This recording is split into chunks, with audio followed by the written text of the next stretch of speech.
प्यारे बच्चों नमस्कार। आज मैं कक्षा 8वीं का एक नया टॉपिक लेकर आपके सामने आ रहा हूं, जिसमें मैं सबसे पहले आपको बताऊंगा कि सम बहुभुज और विषम बहुभुज में क्या अंतर होता है। तो यहाँ मैं एक उदाहरण की सहायता से आपको स्पष्ट करूंगा कि सम बहुभुज किसको कहते हैं। मान लेने के लिए हमारे पास यहाँ पे एक सम त्रिभुज है। मैं कोशिश कर रहा हूँ सम त्रिभुज बनाने की। ये हमारी सम त्रिभुज है। सम त्रिभुज में क्या होता है, इसकी तीनों भुजाएं कैसी होती है, बराबर होती है, और साथ में इसके क्या होंगे, तीनों कोण भी इसके बराबर होंगे। तो एक और उदाहरण लेता हूं मैं। मान लेने के लिए मैं एक वर्ग लेता हूं, वर्ग जिसकी क्या होती है, चारों भुजाएं लगभग समान होती है। चारों भुजाएं इसकी समान होती है, तो इसके चारों कोण भी कैसे होते हैं, समान होते हैं, 90-90 अंश के होते हैं चारों कोण इसके। तो यहां पे हम क्या बताना चाहेंगे आपको कि ये एक सम बहुभुज है। सम बहुभुज की पहचान क्या है, जिसमें जो समभुज और समकोणिक होती है, यानी कि जैसे इसमें क्या है, तीन समभुजाएं हैं और तीनों ही समान कोण है, तीनों ही कोणों पर कैसे है, समान कोण है। और इसमें भी क्या है, चार भुजाएं हैं और चारों कोण इसके कैसे हैं, समान हैं। चार भुजाएं चारों समान और चार कोण चारों ही कोण समान होते हैं। इस प्रकार से एक समभुज तथा समकोणिक, समबाहु क्या होती है, समबहुभुज क्या होती है, समकोणिक। एक तो कंडीशन इसकी क्या है, समकोणिक, कोण इसके कैसे होते हैं, बिल्कुल समान होते हैं, समकोणिक होंगी। और दूसरी क्या होगी, ये दूसरी है समभुज होगी। इसकी ये कंडीशन है, समभुज। इस चीज को आपने याद रखना कि समबहुभुज क्या होते हैं। एक तो समकोणिक होंगे, जितने भी कोण होंगे वो बराबर होंगे, और समभुज जितनी भी भुजाएं होंगी वो कैसी होंगी, बराबर होंगी, वो एक समबहुभुज होती है। लेकिन विषम बहुभुज क्या चीज है, विषम बहुभुज मान लेने के लिए हमारे पास एक त्रिभुज है, ये त्रिभुज है, इसकी क्या है, तीनों भुजाएं लगभग अलग अलग है और तीनों कोण भी इसके, तीनों कोणों में से दो कोण इसके अलग अलग है। एक कोण 90 का है, हो सकता है दो कोण 45-45 अंश के हो।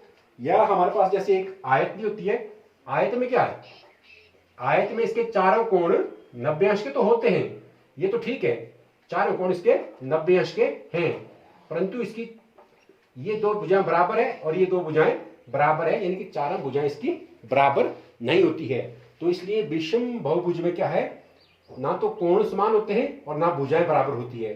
और सम बहुभुज तो आप अच्छे से स्पष्ट रूप से समझ गए होंगे। इस प्रकार से आपके पास जो प्रश्नावली 3.1 है, उसका 5वां सवाल दिया हुआ है। 5वें सवाल में कहा हुआ है कि सम बहुभुज क्या है। पहले दिया है आपके पास एक त्रिभुज, तीन भुजाओं वाला, क्या ये सम बहुभुज है। हाँ, ये सम बहुभुज है। अगर हम इसकी आकृति कैसे बनाते हैं, तीन समान भुजाएं हो इसमें और तीन कोण इसके बराबर हो आपस में, तो ये त्रिभुज में एक सम बहुभुज है। और दूसरा है इसका चतुर्भुज। चतुर्भुज में हम किसको दिखाते हैं, चतुर्भुज में हम एक वर्ग को दिखाते हैं, जो एक समभुज होती है, समबहुभुज होती है। इसकी ये भुजाएं समान है और ये चारों कोण कैसे होते हैं इसके, 90 अंश के, ये चारों कोण कैसे होते हैं, बराबर। और तीसरा जो इसका उदाहरण है वो है 6 भुजाएं। हमें एक सम षटभुज बनानी पड़ेगी, सम षटभुज। तो सम षटभुज कैसे बनेगी, मैं पूरा प्रयास कर रहा हूं बनाने का।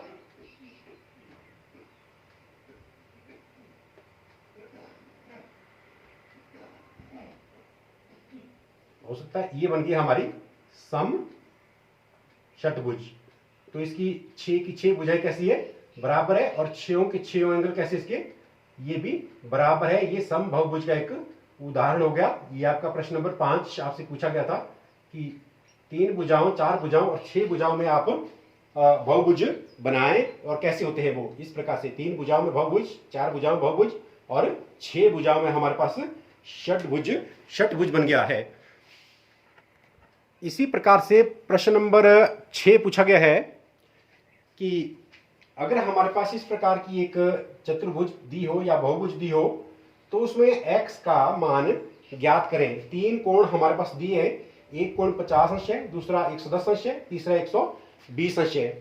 तो हमने कैसे जो है x का मान ज्ञात करना, हमने ये पहले ही पढ़ रखा है कि किसी भी चतुर्भुज या किसी भी बहुभुज में कोणों का योग कितना होता है। यहां कितनी भुजाएं हैं, यहां पे इसकी 4 भुजाएं हैं।